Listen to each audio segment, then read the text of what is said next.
نحمدہ ونصلی علی رسولہ الکریم اما بعد بسم اللہ الرحمن الرحیم اللہم صلی علی محمد وعلی آل محمد وبارک وسلم رب اشرح لی صدری ویسر لی امری واحلل عقدۃ من لسانی یفقہوا قولی واجعل لی وزیرا من اہلی آمین یا رب العالمین۔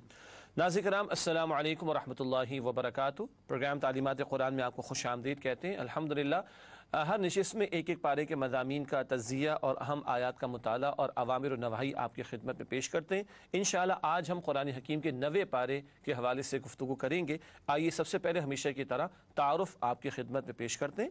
تعارف کے حوالے سے سب سے پہلی بات بیان کی جا چکی ہے، قرآن کریم کے پارہ نمبر 9 کا مطالعہ یہ آج ہمارے پیش نظر ہے۔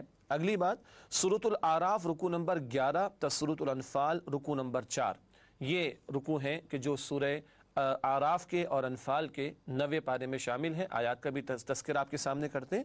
90 پارے میں سورۃ الاعراف کی آیت نمبر 88 سے سلسلہ شروع ہوتا ہے اور سورۃ الانفال کی آیت نمبر 40 تک کی آیات 90 پارے میں داخل ہیں۔ تعارف کے بعد چلتے ہیں مقاصد مطالعہ۔ ہمیشہ ایک ہی پیٹرن اس کا ہوتا ہے لیکن بہرحال دہرا لینا مناسب ہوتا ہے۔ سب سے پہلی بات پارہ نمبر 9 کی آیات کے مضامین کا جائزہ۔ ایک تو اوور ویو لیتے ہیں آیات کے گروپس کے انداز سے، اور پھر مختلف آیات، کبھی ایک کبھی دو کبھی 3 آیات، ان کے مضامین کو یا موضوعات کو علیحدہ علیحدہ بیان کیا جاتا ہے۔ اس کے بعد منتخب آیات کا مطالعہ۔ چند وہ آیات، ساری آیات اہم ہیں مگر پروگرام کے جو فارمیٹ ہے اور جو وقت دستیاب ہے اس کے مطابق چند آیات کا انتخاب کر کے جو عملی رہنمائی وہ آپ کے سامنے رکھی جاتی ہے، اور زیر مطالعہ آیات میں بیان شدہ اہم اوامر و نواہی کا تذکرہ، جو ڈوز اینڈ ڈونٹس ہیں، کرنے کے کام اور جن کاموں سے روکا گیا ان کا بھی تذکرہ انشاءاللہ 90 پارے کی آیات کی روشنی میں آپ کے سامنے رکھا جائے گا۔ ناظرین کرام اس کے بعد چلتے ہیں سورۃ الاعراف کے مضامین کے تجزیے کی طرف۔ پہلے پوری سورت کے مضامین کا تجزیہ آیات کے گروپس کی صورت میں آپ کے سامنے رکھیں گے، پھر وہ آیات جو 90 پارے میں شامل ہیں ان کا تجزیہ رکھیں گے آپ کے سامنے۔ سورۃ الاعراف کے حوالے سے پہلی 10 آیات سورہ مبارکہ کے مضامین کا اشاریہ یعنی انڈیکس، جو موضوعات اس سورت میں آئے ہیں ان کا ایک اشارہ پہلی 10 آیات میں ہمارے سامنے آتا ہے۔ پھر آیات 11 تا 35 ازل کا بیان، پھر آیات 36 تا 58 ابد کا بیان، آخرت کے تعلق سے گفتگو، پھر آیات 59 تا 141 طویل سلسلہ کلام 6 اقوام کی داستان کا بیان جن میں شرک کی بیماری بھی رہی اور برائیاں بھی ان میں پیدا ہوئیں، پھر آیات 142 تا 171 تاریخ بنی اسرائیل کے اہم واقعات، اور ایک واقعے کا تذکرہ آج آپ کے سامنے بعد میں کریں گے، آیات 172 تا 179 ازل، ابد اور درمیانی عرصے کے واقعات، عالم ارواح کا ذکر بھی آئے گا اور کل کے نتائج کا ذکر بھی آئے گا اس مقام پر، پھر آخر میں آیات 180 تا 206 عبرت و موعظت، اہم ہدایات نبی اکرم صلی اللہ علیہ وسلم کے ذریعے اہل ایمان کو اور امت کو عطا کی گئی ہیں۔ ناظرین کرام اس کے بعد اب چلتے ہیں 90 پارے میں سورۃ الاعراف کی جو آیات ہیں ان کے بیان کی طرف، اور ہر آیت یا ایک ایک دو آیات میں جو موضوع آ رہا ہے اس پر ہم بات کرتے ہیں۔ سورۃ الاعراف کی وہ آیات جو 90 پارے میں ہیں، آیات 94 تا 95 آفات انسان کو جھنجھوڑنے کے لیے آتی ہیں، تکالیف میں مسائل میں مبتلا کیا جاتا ہے تاکہ لوگوں کے دل نرم ہوں اور وہ اللہ سبحانہ وتعالی کی طرف رجوع کریں۔ آیت نمبر 96 ایمان اور تقوی کی برکات۔ تقوی خوف خدا اور نافرمانی سے بچنے کا نام ہے، خوف خدا اختیار کرنا اور اللہ کی نافرمانی کو چھوڑنا۔ تو اللہ فرماتے ہیں آسمان سے بھی برکتیں عطا فرمائیں گے ہم، اور زمین سے بھی تمہیں برکتیں اور خزانے عطا کریں گے۔ آیات 97 تا 102 سابقہ اقوام کے واقعات میں درس عبرت، پچھلی قوموں کے واقعات قصوں کے طور پر نہیں عبرت کے طور پر بیان کیے جاتے ہیں، اور ہر دور کے سننے والوں کو بتایا جا رہا ہے کہ تمہاری طرح وہ بھی تھے، وہ بھی انسان تھے، لیکن جب اللہ کا قانون اس کی خلاف ورزی انہوں نے کی، اللہ کے احکامات کو پس پش ڈالا تو وہ عذاب میں مبتلا کیے گئے۔ اس سے تمہیں عبرت حاصل کرنی چاہیے۔ آیات 103 تا 108 حضرت موسیٰ علیہ السلام کا فرعون سے مکالمہ۔ اب یہاں سے ایک تفصیلی کلام ہے اور تفصیل سے موسیٰ علیہ السلام کے حالات کا ذکر ہے، اور وہ دربار فرعون میں گئے تھے دعوت حق پیش کرنے کے لیے، اس کا تذکرہ اس مقام پر آیا ہے۔ پھر آیات 109 تا 126 حضرت موسیٰ علیہ السلام کا جادوگروں سے مقابلہ، یہ مشہور واقعہ قرآن حکیم کا اس مقام پر قدر تفصیل سے بیان ہوا ہے۔ اس کے بعد آیات 127 سے 129 بنی اسرائیل پر فرعون کا ظلم اور حضرت موسیٰ علیہ السلام کی ایمان افروز نصیحت۔ بنی اسرائیل کو غلام بنا کر رکھا ہوا تھا فرعون نے، لیکن موسیٰ علیہ السلام نے تسلی دی کہ صبر کرو گے تو اللہ تمہاری مدد فرمائے گا اور ظالموں سے نجات بھی عطا فرمائے گا۔ پھر آیات 130 سے 137 آل فرعون پر آفات کا نزول، مختلف طرح کی تکالیف اور سختیوں میں، قحط وغیرہ میں ان کو مبتلا کیا گیا تاکہ یہ نرم پڑے ان کے دل اور یہ پیغام جو موسیٰ علیہ السلام پیش کر رہے حق کا اس کو قبول کریں۔ اس کے بعد آیات 138 سے 141 بنی اسرائیل کا اندیکھے معبود کی عبادت سے انکار، یعنی بنی اسرائیل کو نجات مل گئی، فرعون اور آل فرعون کو غرق کر دیا گیا۔ اب انہوں نے راستے میں ایک جگہ دیکھا کہ کسی نے کوئی بت تراش رکھا ہے تو کہنے لگے کہ ہمارا بھی ایسا بت ہونا چاہیے، اور وہ کہ خدا نظر آنے والا ہو ایسا خدا ہونا چاہیے، معاذ اللہ، یہ گمراہی میں پڑنے لگے۔ آیات 142 سے 143 حضرت موسیٰ علیہ السلام کی اللہ کے دیدار کی خواہش، بڑا پیارا مقام ہے، البتہ اس دنیا میں ان آنکھوں سے دیکھنا تو ممکن نہیں، کل آخرت میں ممکن ہوگا، اللہ اپنا دیدار ہم سب کو عطا فرمائے۔ اس مقام پر تو پہاڑ اللہ کی تجلی سے ریزہ ریزہ ہو گئے اور موسیٰ علیہ السلام بے ہوش بھی ہو گئے تھے۔ پھر آیات 144 سے 145 تورات کا نزول اور اس کی افادیت، بتایا گیا کہ تورات ہدایت کے طور پر عطا کی گئی اور بنی اسرائیل کو اب نجات مل گئی فرعون کے ظلم و ستم سے، تو لو اب اللہ نے کتاب عطا فرمائی، اس کے تقاضوں پر عمل کرو۔ اس کے بعد سورۃ الاعراف آیات 146 سے 147 تکبر کرنے والے کو ہدایت نہیں ملتی، اور حدیث میں تو ہے کہ رائے کے دانے کے برابر بھی دل میں تکبر ہو تو جنت نہیں ملے گی، یہ مسلم شریف کی روایت ہے۔ آیات 148 سے 154 بچھڑے کی پرستش، اور بعد کی صورتوں میں ذکر آتا ہے کہ سامنے ایک شخص تھا، اس نے بھی فطرے میں مبتلا کیا، بنی اسرائیل مبتلا ہوئے، بچھڑے کی پوجا پاٹ میں لگ گئے اور شرک کرنے والے بعد میں قتل بھی کیے گئے۔ آیات 155 تا 156 حضرت موسیٰ علیہ السلام کی ایمان افروز دعا، دنیا اور آخرت کی بھلائی کا انہوں نے سوال کیا تھا۔ آیت نمبر 157 اتباع رسول صلی اللہ علیہ وسلم کا میدان اور آپ صلی اللہ علیہ وسلم سے تعلق کی بنیادیں، اس آیت پر بعد میں تفصیل سے بات کریں گے، امت کی کیا ذمہ داریاں ہیں اور کیا وہ کام ہم نے کرنے کہ ہمارا تعلق رسول اللہ صلی اللہ علیہ وسلم سے مضبوط ہو سکے۔ آیت نمبر 158 نبی اکرم صلی اللہ علیہ وسلم کی رسالت تمام انسانوں کے لیے ہے، آپ تمام انسانوں کے لیے رسول بنا کر بھیجے گئے، اس کا تذکرہ، اور آپ پر آ کر نبوت ختم بھی ہو گئی۔ پھر آیات 159 تا 162 بنی اسرائیل پر اللہ کے احسانات اور بنی اسرائیل کی ناشکری، یہ موضوع کئی مرتبہ قرآن میں آیا، بہت ساری نعمتیں اللہ نے عطا فرمائی مگر یہ ناشکری میں مبتلا ہوتے، ادھر آل فرعون سے نجات دی مگر یہ بچڑے کی پوجا پاٹ میں مبتلا ہوئے، ان کی اس طرح کی حرکتوں کا ذکر ہے۔ آیات 163 تا 166 عذاب سے بچنے کے لیے برائیوں سے روکنا ضروری ہے۔ یہاں اصحاب سبت کا واقعہ آیا، ہفتے والوں کا واقعہ، جنہوں نے اللہ کے دین کے بارے میں حیلے اختیار کر لیے اور اللہ کے تقاضوں سے فرار کی روش اختیار کی، تو عذاب آیا اور وہ لوگ بچائے گئے کہ جو برائی سے روکنے والے تھے۔ پھر آیات 167 تا 168 بنی اسرائیل پر قیامت تک عذاب کے کوڑے برستے رہیں گے، یہ نافرمانی پر اتر آئے، اللہ کے دین کے بارے میں حیلے انہوں نے اختیار کیے، کتاب کو انہوں نے پس پش ڈال دیا، پیغمبروں کے کام میں شرکت نہیں کی، عذاب میں مبتلا کیے جاتے رہیں گے۔ آیت نمبر 169 کتاب کے نا اہل وارث جنہیں کتاب کی ذمہ داری دی گئی وہ دنیا کی محبت میں ڈوب کر کتاب کو فراموش کر بیٹھے۔ ہمیں بھی غور کرنا چاہیے کہ آج کتاب قرآن ہمارے پاس ہے، اس کے ساتھ ہمارا تعلق کیسا ہے۔ پھر آیت نمبر 170 اللہ کے محبوب بندوں کی 3 صفات، اس پر بعد میں بات بھی کریں گے، اللہ کی کتاب کو تھامنا، نماز قائم کرنا اور اصلاح کا عمل کرتے رہنا۔ اس کے بعد آیت نمبر 171 سورہ اعراف کی طور پہاڑ کے نیچے عہد، بڑے عجیب انداز سے ان پر پہاڑ کو معلق کر کے عہد لیا گیا اللہ کی بندگی کا بنی اسرائیل سے۔ آیات 172 تا 174 عہد الست، تمام انسانوں کی روحوں کو پیدا کیا گیا، عالم ارواح اس سے کہتے ہیں، اور اللہ نے اپنے رب ہونے کا اقرار ہم سے کرایا، بعد میں اس پر بھی بات کریں گے انشاءاللہ۔ آیات 175 تا 178 خواہشات کی پیروی کرنے والے کے لیے کتے کی مثال، استغفر اللہ۔ بعد میں اس آیت کے تعلق سے گفتگو بھی ہوگی کہ اللہ کی آیات کو فراموش کر دیا ایک شخص نے، صاحب علم تھا، دنیا کی محبت کی وجہ سے، تو اللہ نے اس کے لیے کتے کی مثال بیان کی۔ آیت نمبر 179 غافل انسان جانوروں سے بدتر ہے، وہ لوگ کہ جنہیں اللہ نے ہم سب کو سننے کی، دیکھنے کی اور سمجھنے کی صلاحیت دی ہے، جو لوگ ان صلاحیتوں کو استعمال نہیں کرتے حق قبول کرنے کے لیے اور اس پر عمل کرنے کے لیے، قرآن کہتے ہیں یہ جانوروں سے بھی بدتر ہیں۔ پھر آیت نمبر 180 اللہ کو پکارو اس کے اسماء حسنہ کے ساتھ، تمام ہی پیارے نام اللہ کے ہیں اور ان ناموں کا ذکر کر کے دعا کرنی چاہیے، یہ ادب سکھایا گیا۔ اس کے بعد آیات 181 تا 186 درس عبرت کا بیان ہے۔ زمین و آسمان میں اللہ کی نشانیوں پر غور و فکر کر کے اللہ کو پہچاننے کی دعوت بھی دی گئی، اور قیامت کے بارے میں بھی خبردار کیا گیا کہ وہ اچانک تم پر واقع ہو جائیں گی۔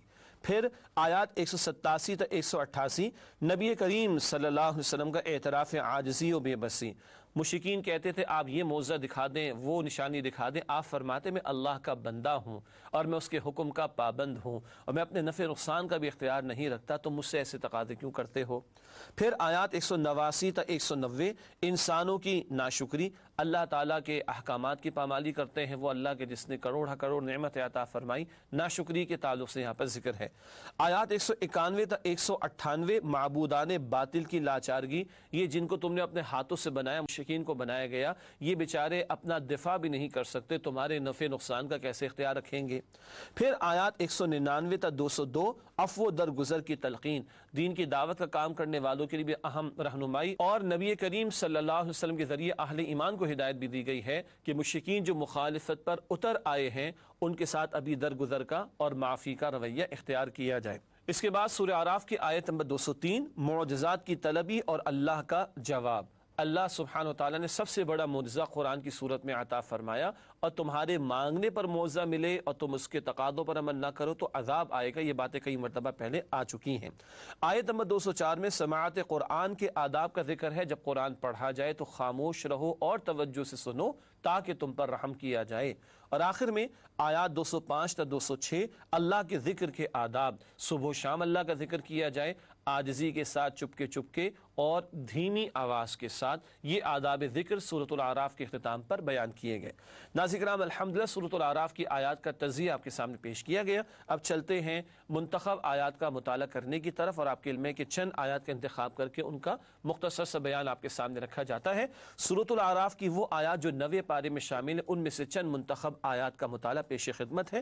سب سے پہلے آیات 94 تا 96 آزمائشوں کے مقاصد، پچھلی قوموں پر بھی آتے رہے، ہر دور میں امتحانات آتے ہیں، آزمائشیں آتی ہیں، اجتماعی سطح پر آتی ہیں، کیا مقاصد ہیں قرآن حکیم میں بتایا گیا۔ وما ارسلنا فی قریۃ من نبی الا اخذنا اہلها بالبأساء والضراء لعلهم يضرعون ثم بدلنا مکان السیئۃ الحسنۃ حتى عفوا وقالوا قد مس آباءنا الضراء والسراء فأخذناهم بغتة وهم لا يشعرون ولو أن أهل القرى آمنوا واتقوا لفتحنا عليهم بركات من السماء والأرض ولكن كذبوا فأخذناهم بما كانوا يكسبون۔ ترجمہ کرتے ہیں آیات کا۔ اور ہم نے کسی بستی میں کوئی نبی نہیں بھیجا مگر وہاں کے رہنے والوں کو سختیوں اور تکلیفوں میں مبتلا کیا تاکہ وہ عاجزی اختیار کریں، پھر ہم نے بدحالی کو آسودگی سے بدل دیا، یہاں تک کہ مال و اولاد میں زیادہ ہو گئے تو کہنے لگے کہ ہمارے آباء و اجداد کو بھی تنگی اور راحت پیش آئی تھی تو ہم نے ان کو اچانک پکڑ لیا اور انہیں خبر بھی نہ تھی۔ اگر ان بستیوں کے لوگ ایمان لے آتے اور پرہیزگاری اختیار کرتے تو ہم ان پر آسمان و زمین کی برکتیں کھول دیتے، مگر انہوں نے تو تکذیب کی تو ہم نے انہیں ان کے اعمال کی وجہ سے پکڑ لیا۔ یہ اللہ کی سنت اور قانون کا بیان، ہر دور میں انبیاء بھیجے گئے تاکہ ختم نبوت کا معاملہ رسول اللہ علیہ السلام پر ہو گیا۔ البتہ جب بھی انبیاء کو بھیجا گیا قوموں کو سختیوں میں عذاب تو نہ کہیں، آزمائشوں میں مبتلا کیا گیا، کبھی قحط کا معاملہ، کبھی کسی اور تکلیف میں، تاکہ دل نرم ہو اور وہ حق کو قبول کریں۔ لیکن پھر کیا ہوا، ہٹ دھرمی پر لوگ اتر آئے اور حق قبول نہیں کرتے تھے، اللہ تعالیٰ نے دنیا ان پر کھول دی تو بڑے وہ عیاشیوں میں پڑ گئے، اور جب کبھی تکلیف کا معاملہ ہوتا کہتے تکلیف تو ہمارے باپ دادا کو پہلے بھی آتی رہیں۔ یہ ہے دلوں کا سخت ہو جانا اور آزمائشوں سے عبرت حاصل نہ کرنا، کہ آزمائشوں میں آدمی کا دل نرم ہو تو حق کو قبول کرنا آسان بھی ہوتا ہے۔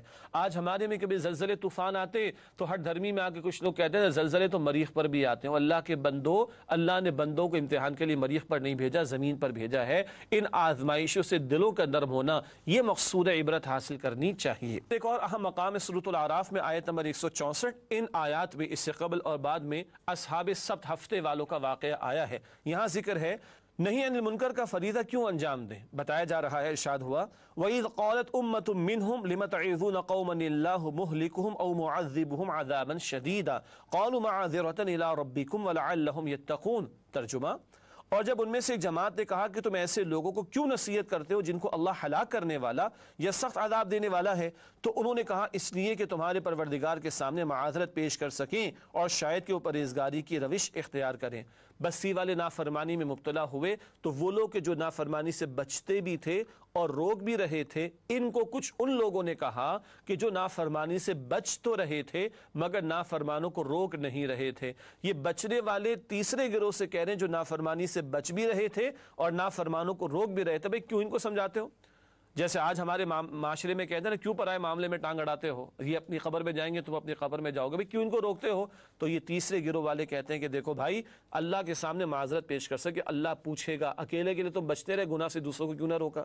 اور نمبر 2، شاید کہ پرہیزگاری اختیار کر لے، شاید ہمارے بتانے سمجھانے سے ان کو بات سمجھ آ جائے اور یہ گناہوں کو چھوڑ دیں، اس لیے بھی کہ ہم نے کل اللہ کو جواب دینا ہے اور آج کوئی بچ جائے گناہ سے، ہم نے نہیں عن المنکر یعنی گناہ سے روکنے کا فریضہ انجام دینا ہے۔ ایک اور اہم بات اس سے اگلی آیت میں آئی ہے، آیت نمبر 165، عذاب سے کون بچایا جاتا ہے؟ ارشاد ہوا اس مقام پر، فَلَمَّا نَسُوا مَا ذُكِّرُوا بِهِ أَنجَيْنَا الَّذِينَ يَنْهَوْنَ عَنِ السُّوءِ وَأَخَذْنَا الَّذِينَ ظَلَمُوا بِعَذَابٍ بَئِيسٍ بِمَا كَانُوا يَفْسُقُونَ۔ ترجمہ، جب انہوں نے ان باتوں کو فراموش کر دیا جن کی ان کو نصیحت کی گئی تھی تو جو لوگ برائی سے منع کرتے تھے ان کو ہم نے نجات دی، اور جو ظلم کرتے تھے ان کو برے عذاب میں پکڑ لیا، بس سبب اس کے کہ وہ نافرمانی کرتے تھے۔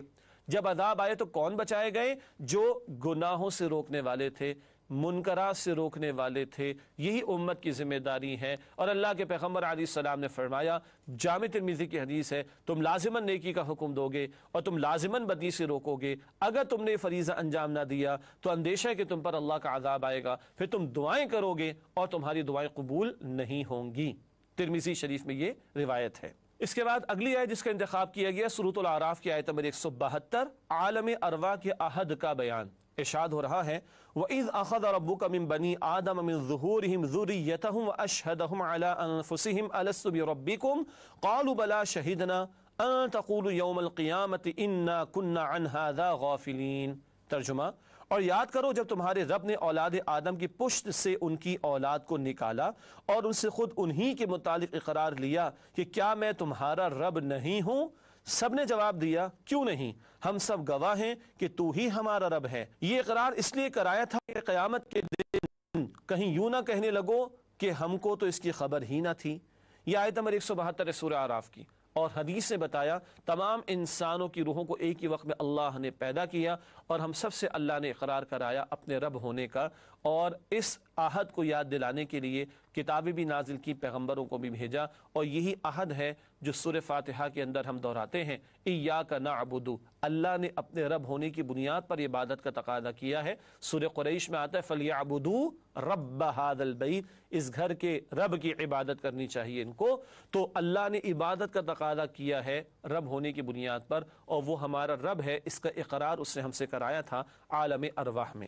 اگلی آیات ہیں آیات 175 تا 176، دنیا پرست انسان کا کردار، بڑی بری مثال اس مقام پر بیان ہو رہی ہے۔ ارشاد ہوا، وَاتْلُ عَلَيْهِمْ نَبَأَ الَّذِي آتَيْنَاهُ آيَاتِنَا فَانسَلَخَ مِنْهَا فَأَتْبَعَهُ الشَّيْطَانُ فَكَانَ مِنَ الْغَاوِينَ وَلَوْ شِئْنَا لَرَفَعْنَاهُ بِهَا وَلَكِنَّهُ أَخْلَدَ إِلَى الْأَرْضِ وَاتَّبَعَ هَوَاهُ فَمَثَلُهُ كَمَثَلِ الْكَلْبِ إِن تَحْمِلْ عَلَيْهِ يَلْهَثْ أَوْ تَتْرُكْهُ يَلْهَثْ ذَلِكَ مَثَلُ الْقَوْمِ الَّذِينَ كَذَّبُوا بِآيَاتِنَا فَاقْصُصِ الْقَصَصَ لَعَلَّهُمْ يَتَفَكَّرُونَ۔ ترجمہ پیش خدمت، ارشاد ہوا، اور ان کو اس شخص کا حال پڑھ کر سنا دیجئے جس کو ہم نے اپنی آیتیں عطا فرمائی، پھر وہ ان سے نکل بھاگا تو شیطان اس کے پیچھے لگ گیا، سو وہ گمراہ لوگوں میں شامل ہو گیا۔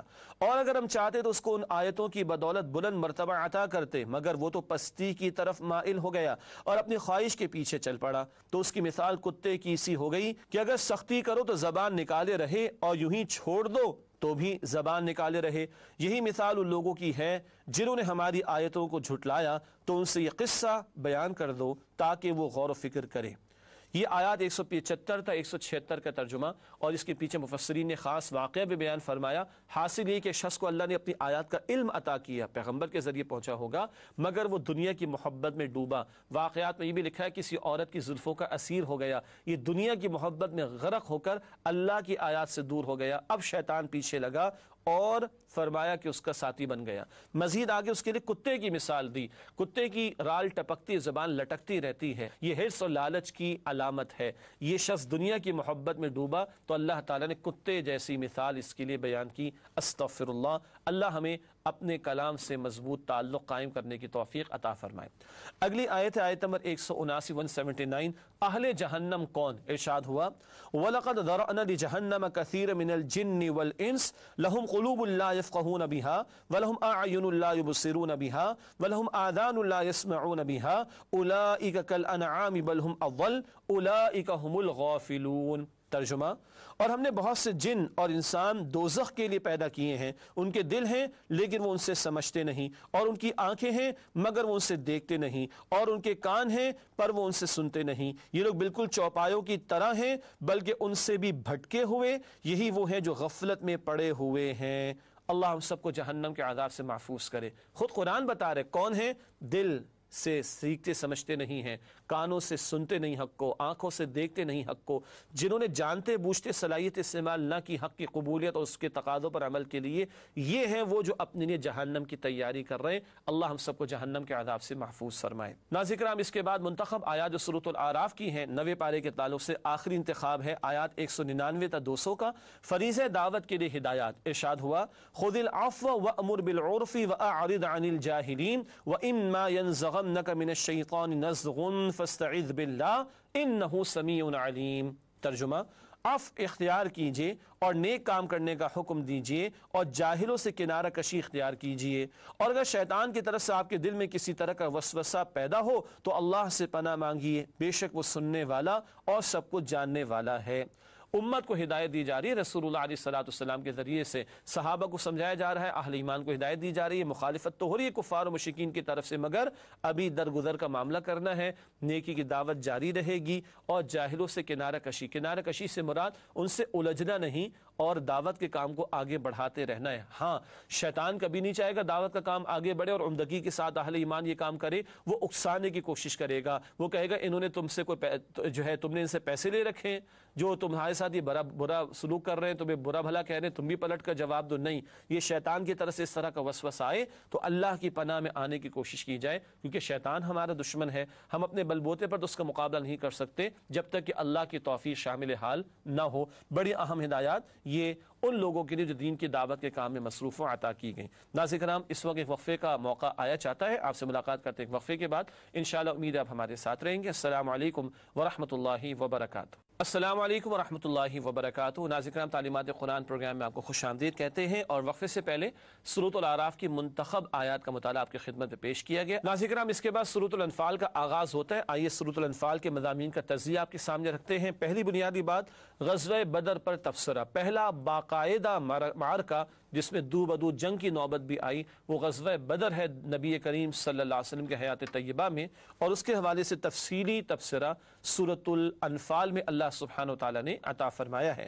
پھر قتال اور مال غنیمت کے بارے میں ہدایات عطا کی گئی۔ پہلا باقاعدہ معرکہ ہے تو آئندہ کے لیے بھی رہنمائی عطا کی گئی، اور پہلا باقاعدہ معرکہ ہوا، مال ہاتھ آ گیا، کیا کرے تو اس کو مال غنیمت کہا گیا، اس کے لیے ہدایات عطا کی گئی۔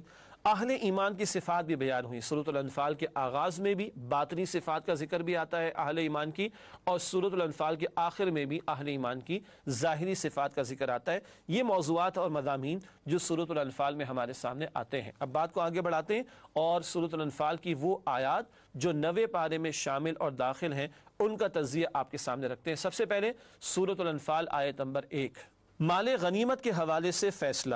پہلی مرتبہ معرکہ ہوا ہے اسلام کے ماننے والوں کا کافروں سے، مال ہاتھ آ گیا، کیا کریں؟ ابھی تو بتایا سب اللہ اور رسول کا ہے، بعد میں آیت نمبر 41 جو 10ویں پارے کے شروع میں ہے وہاں اس کی تقسیم کا طریقہ بتایا گیا ہے۔ پھر آیات 2 تا 4 بندہ مومن کی ظاہری و باطنی صفات، ان کا ذکر بھی آگے کریں گے انشاءاللہ تعالی۔ باطن میں اللہ پر توکل کا معاملہ، اللہ کے ذکر سے دل کا کانپ اٹھنا، ظاہر میں نماز کا قائم کرنا بھی ہے، اللہ پر توکل کرنا بھی ہے۔ پھر آیات 5 تا 8 بدر سے قبل مشاورت، اللہ کے پیغمبر علیہ السلام پر وحی آتی تھی، مگر آپ پھر بھی صحابہ سے مشورہ لیتے۔ اس بات کی تلقین بھی قرآن نے کی ہے سورہ آل عمران میں، اور بدر سے قبل بھی اللہ کے پیغمبر علیہ السلام نے صحابہ سے مشورہ لیا، اس تعلق سے یہاں پر گفتگو آئی ہے۔ پھر آیات 9 تا 14، اللہ کی مدد اور فرشتوں کا نزول۔ فضائے بدر پیدا کر فرشتے تیری نصرت کو اتر سکتے ہیں گردوں سے قطار اندر قطار اب بھی، تو میدان بدر میں اللہ کی نصرت فرشتوں کے ذریعے بھی آئی ہے۔ اس کے بعد آیات 15 تا 16، دوران جنگ مسلمانوں کے لیے ہدایات، اللہ کا ذکر بھی جاری رہے، صبر کا اہتمام بھی ہو اور استقامت کا مظاہرہ بھی ہو اور میدان میں ڈٹے رہنے کا اہتمام بھی ہو۔ بہت ساری ہدایات اس مقام پر عطا کی گئی ہیں۔ اس کے بعد آیات 17 تا 19، فیصلہ کن شے اللہ کی مدد ہے۔ فرشتے تو بھیجے گئے مگر بتایا گیا تمہاری تسلی کے لیے، ورنہ اللہ فرشتوں کو بھیجے بغیر بھی مدد فرما سکتا ہے۔ فیصلہ کن شے اللہ کی مدد ہے۔ پھر آیات 20 تا 23، اللہ اور اس کے رسول صلی اللہ علیہ وسلم کی اطاعت کا حکم، فرار اختیار نہ کرنا بلکہ اللہ اور پیغمبر کی اطاعت کرتے رہنا۔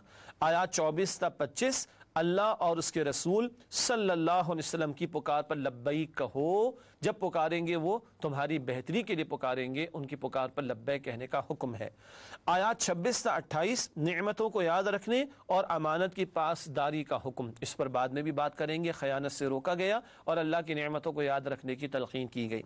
آیت نمبر 29، تقوی کی برکات، تقوی اختیار کرو گے اللہ تمہیں باطن کی بصیرت بھی عطا کرے گا، فرقان عطا کرے گا، تم حق و باطل میں تمیز کرنے کے قابل ہو جاؤ گے۔ پھر آیات 30 تا 37، مشرکین مکہ کے ناپاک عزائم اور ان کا انجام، بڑی تیاریاں کر کے آئے، ناچتے کودتے آئے، شرابیں پیتے ہوئے آئے، گانے باجے بجاتے ہوئے آئے، کیا مسلمانوں کا خاتمہ کر دیں گے؟ معاذ اللہ، مگر فرمایا گیا کہ اللہ تعالیٰ نے ان کا ہی خاتمہ کر ڈالا اور بڑی بری شکست سے ان کو دوچار کیا گیا۔ آیت نمبر 38، مشرکین مکہ کو اصلاح عمل کی دعوت، بتایا گیا دیکھو انجام تو تم نے دیکھ لیا، باز آ جاؤ، اگر پھر بھی حق کی مخالفت پر اڑے رہے تو پچھلے جیسا انجام ہی تمہارا دوبارہ ہوگا۔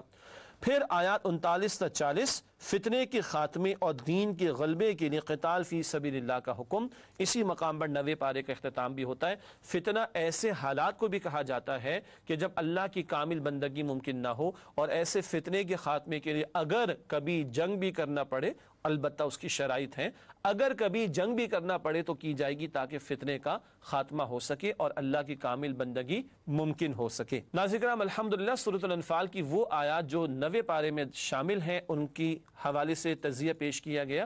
اب چلتے ہیں سورۃ الانفال کی منتخب آیات کے مطالعے کی طرف، البتہ وہ آیات جو 90 پارے میں شامل ہیں۔ سب سے پہلے سورۃ الانفال آیت نمبر 2، ایمان میں اضافہ بذریعہ قرآن۔ ارشاد ہو رہا ہے، انما المؤمنون الذين اذا ذكر الله وجلت قلوبهم واذا تليت عليهم آیاته زادتهم ایمانا وعلى ربهم يتوکلون۔ ترجمہ، بے شک مومن تو وہ ہیں کہ جب اللہ تعالیٰ کا ذکر کیا جائے تو ان کے دل کانپ اٹھتے ہیں، اور جب ان پر اللہ کی آیات کی تلاوت کی جائے تو ان کا ایمان بڑھ جاتا ہے اور وہ اپنے رب پر توکل کرتے ہیں۔ یہ آیت نمبر 2 کا ترجمہ، بڑی پیاری صفات آ رہی ہیں۔ اللہ کا ذکر کیا جائے تو اہل ایمان کے دل کانپ اٹھتے، یہ اللہ کی عظمت کا ذکر ہو رہا ہے اور اس کی تاثیر کا بیان۔ البتہ مزید فرمایا، اللہ کی آیات کی جب تلاوت ہوتی ہے تو ان کے ایمان میں اضافہ ہوتا ہے۔ البتہ طلب اور تڑپ بھی ہو ہدایت کی اور سمجھ کر تلاوت کی جائے گی تو ہمارے بھی ایمان میں مزید اضافہ ہوگا۔ اللہ قرآن کے ذریعے یہ ایمان کا اضافہ اور اللہ کے ذکر کو سننا اور اللہ کے کلام کی تلاوت کرنا، اس کی یہ تاثیر ہم سب کو عطا فرمائے۔ ایک اور اہم مقام سورۃ الانفال کی آیت نمبر 17 ہے، قرب الہی کا اعلیٰ مقام۔ ارشاد ہو رہا ہے، فَلَمْ تَقْتُلُوهُمْ وَلَكِنَّ اللَّهَ قَتَلَهُمْ وَمَا رَمَيْتَ إِذْ رَمَيْتَ وَلَكِنَّ اللَّهَ رَمَى۔ ترجمہ، پس مسلمانوں تم نے ان مشرکین کو قتل نہیں کیا بلکہ اللہ نے انہیں قتل کیا، اور اے نبی صلی اللہ علیہ وآلہ وسلم، جو مٹی آپ نے پھینکی وہ آپ نے نہیں بلکہ اللہ نے پھینکی تھی۔ سبحان اللہ، بدر میں 70 مشرک قتل ہوئے، اللہ فرما رہے مسلمانوں تم نے قتل نہیں کیا۔ ایک موقع پر رسول اللہ علیہ السلام نے مٹی اٹھا کر پھونک ماری، شاہت الوجوہ، چہروں کو بگاڑ دے، اور وہ مٹی مشرکین کی آنکھوں میں پہنچی اور پھر بھگدڑ مچی اور وہ قتل کیے گئے۔ اللہ کہتے ہیں نبی مٹی آپ نے نہیں پھینکی، اللہ نے پھینکی۔ اس سے بڑھ کر روحانیت کا کیا مقام ہوگا، اس سے بڑھ کر قرب الہی کا کیا مقام ہوگا؟ عمل بندہ کرے اور اللہ فرماتے تو نہیں کر رہا میں کر رہا ہوں، تم نے قتل نہیں کیا اللہ نے قتل کیا، مٹی آپ نے نہیں پھینکی اللہ نے پھینکی۔ دین کی جد و جہد میں جب بندہ لگتا ہے، اللہ کی راہ میں محنت کرتا ہے تو اللہ اس سارے عمل کی نسبت کو اپنی طرف فرما لیتے ہیں۔ اس سے بڑھ کر اور کیا قرب الہی کا مقام ہوگا۔ اگلی آیت ہے سورہ انفال کی آیت نمبر 24۔ اللہ اور رسول صلی اللہ علیہ وسلم کی پکار کی اہمیت، ارشاد ہوا یا ایھا الذین آمنوا استجیبوا للہ وللرسول اذا دعاکم لما یحییکم۔ ترجمہ، اے ایمان والو اللہ اور رسول کی پکار پر لبیک کہو جبکہ وہ تمہیں بلاتے ہیں ایسی بات کی طرف جو تمہیں زندگی عطا کرے۔ یہ آیت نمبر 24 کا ترجمہ، اللہ اور رسول کی پکار پر لبیک کہو کس بات کے لیے بلاتے ہیں؟ جس سے تمہیں زندگی عطا ہو، ایمان والی زندگی، حیات طیبہ جس کو سورۃ النحل میں کہا گیا، اللہ کی رضا والی زندگی۔ تمہارا یہ بھلا، تمہارا یہ فائدہ کب ہوگا؟ جب اللہ اور رسول کی پکار پر لبیک کہو۔ یہ روزمرہ کے احکامات جو عبادات سے متعلق، معاملات سے متعلق وہ بھی ہیں، اور اللہ کے دین کے لیے پکار لگتی ہے، اللہ کے دین کے لیے، اس کی دین کی دعوت کے لیے اٹھنا ہے، اس کے دین کے نفاذ کے لیے اٹھنا ہے، پکار تو لگی ہوئی ہے۔ ہم لبیک کہہ رہے ہیں یا نہیں، یہ ہمیں سوچنا ہوگا۔ اور ناظرین کرام، پروگرام کے بالکل آخر میں فرمان نبوی صلی اللہ علیہ وسلم پیش خدمت ہے ہمیشہ کی طرح۔ ارشاد ہوا جو شخص قرآن کی حرام کردہ چیزوں کو حلال ٹھہرائے قرآن پر ایمان نہیں رکھتا۔ یہ جامع ترمذی کی حدیث ہے۔ قرآن کے حرام کو حلال کر بیٹھے، عملاً حرام میں ملوث ہو چکے ہیں، تو پھر قرآن پر ایمان کا رہا۔ اللہ تعالیٰ ہمیں قرآن کے تقاضوں پر عمل کی توفیق عطا فرمائے۔ ناظرین کرام، اسی کے ساتھ پروگرام کا وقت ہوا مکمل۔ آپ سے چاہیں گے اجازت، اور اگلے پروگرام میں انشاءاللہ آپ سے ملاقات کرتے۔ وآخر دعوانا ان الحمد للہ رب العالمین، والسلام علیکم ورحمۃ اللہ وبرکاتہ۔